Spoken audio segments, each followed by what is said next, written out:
Horror कहानियां थी। अगली मौत किसकी?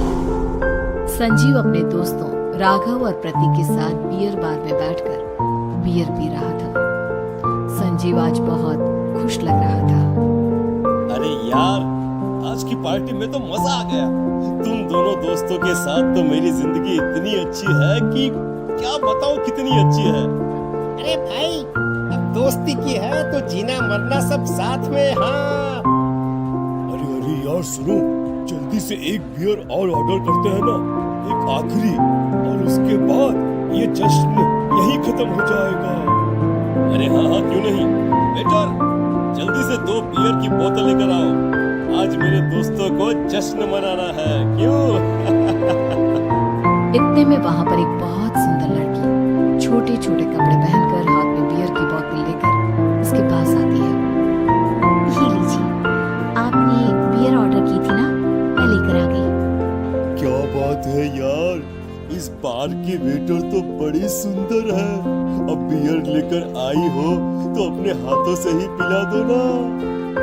हाँ हाँ, क्यों नहीं, जैसा आप बोलोगे मैं वैसा ही करूंगी। क्या बात है यार, अब तो लगता है रोज यही आना पड़ेगा। उसके बाद वो लड़की उन तीनों को बियर सर्व कर देती है। पार्टी करने के बाद वो तीनों अपने अपने घर जाते हैं। प्रतीक संजीव और राघव को उनके घर छोड़कर जैसे ही अकेला अपनी कार में आकर बैठता है तो अचानक उसे एहसास होता है जैसे उसकी कार की पीछे वाली सीट पर कोई बैठा हुआ है। वो तुरंत पीछे मुड़कर देखता है। तुम यहाँ क्या कर रही हो? और तुम मेरी कार में कब आई? अरे तुम तो बाहर में वेटर थी ना। बस ऐसे ही मेरा दिल कर रहा था आपके साथ आपके घर चलने का, इसलिए मैं आपके साथ चली आई। अरे लेकिन तुम मेरी कार में आई कब? अभी कुछ देर पहले तो यहाँ पर मेरे दोस्त बैठे हुए थे। प्रतीक के इतना बोलते ही उस लड़के का चेहरा खतरनाक तरीके से बदल जाता है। उसकी आंखें पत्थर की तरह सफेद और पूरे शरीर पर नीली नीली नसें उभर आती है। गाड़ी चलाओ, पूरी स्पीड में चलाओ, और अगर तुमने गाड़ी रोकने की कोशिश भी की तो मुझसे बुरा कोई नहीं होगा। डर की वजह से प्रतीक के पसीने छूटने लगते हैं। उसका शरीर बुरी तरह से कांप रहा था। प्रतीक बिना कुछ सोचे समझे कार को फुल स्पीड से चलाना शुरू करता है। चलते चलते वो शहर से दूर एक पहाड़ी पर पहुंच जाता है और सामने अब सिर्फ पहाड़ी का किनारा दिख रहा है, जिसे देख प्रतीक घबराकर अचानक से कार को ब्रेक लगाता है।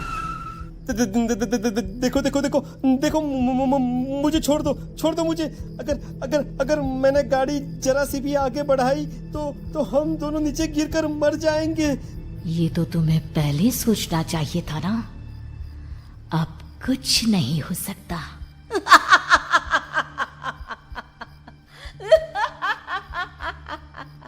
छोड़ दो मुझे। नहीं प्लीज मुझे छोड़ दो। प्लीज मुझे जाने दो। छोड़ दो मुझे। गाड़ी आगे बढ़ाओ। और तभी अचानक से बिना प्रतीक के स्टार्ट किए उनकी कार आगे बढ़ती है और गहरी खाई में गिर जाती है। उसके चीखने की आवाजें चारों तरफ सुनाई देती है।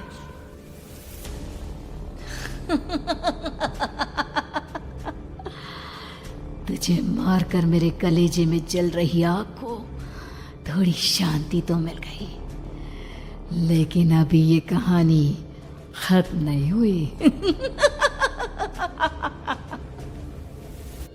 और फिर अगले दिन राघव और संजीव को पता चलता है कि प्रतीक की पहाड़ी से नीचे गिरकर मौत हो गई।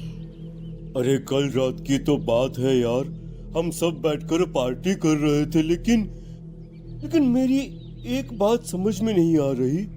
राघव शहर से इतना बाहर उस पहाड़ी पर इतनी रात को क्या करने गया था? अरे यार, वही सोचकर तो मैं भी परेशान हूँ।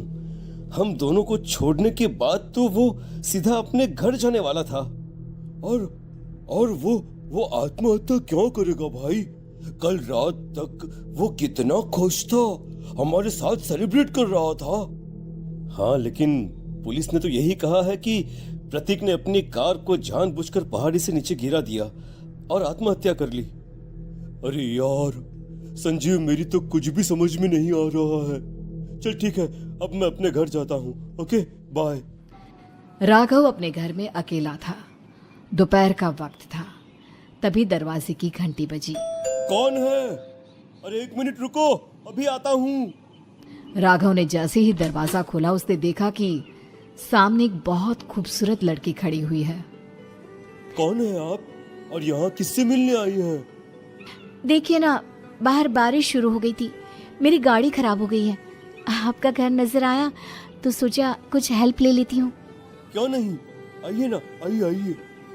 मेरे कपड़े पूरे भीग चुके हैं, क्या आपके पास टॉवल मिलेगा प्लीज? राघव अपने बाथरूम से एक टॉवल लाकर उस लड़की को देता है। थैंक यू सो मच, अब मैं चलती हूँ। अरे इतनी क्या जल्दी है? आप चाहे तो बारिश रुकने तक यहाँ पर रुक सकती हैं। हाँ। लड़की ने पलटकर राघव की तरफ देखा। नहीं, मुझे जाना होगा, मेरा काम बाकी है। और वो वहां से चली गई। उस लड़की के जाने के बाद राघव अपने बाथरूम में नहाने के लिए गया और जैसे ही उसने बाथरूम में देखा तो उसका टॉवल वहीं पर लटका हुआ था। उसने टॉवल हाथ में लिया तो देखा कि उसका पूरा टॉवल खून के धब्बों से सना हुआ है। अरे अरे ये क्या? ये टॉवल तो मैंने उस लड़की को दे दिया था। ये वापस मेरे बाथरूम में कैसे आ गया? और इस पर ये खून के धब्बे कहां से आ गए? राघव ने आईने में देखा तो उसकी गर्दन पर एक बड़ा सा चाकू का कट लगा हुआ था जिससे खून बह रहा था, जिसे देख राघव के होश उड़ गए। हाँ, अरे ये क्या?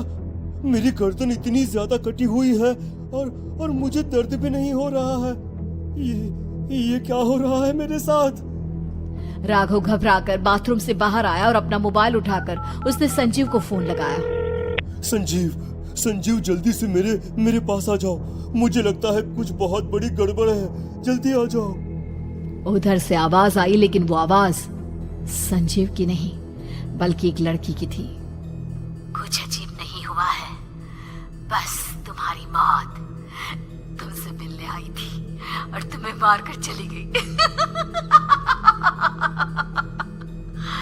अब तुम इस दुनिया का हिस्सा नहीं हो राघव, इसलिए तुम्हें अपनी गर्दन के कटने का दर्द भी महसूस नहीं हो रहा।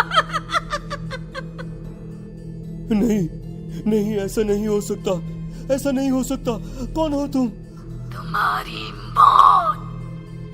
अब संजीव के पास खबर पहुंचती है कि राघव ने अपने ही घर में चाकू से गर्दन काटकर आत्महत्या कर ली। ये सुनने के बाद संजीव के होश उड़ गए।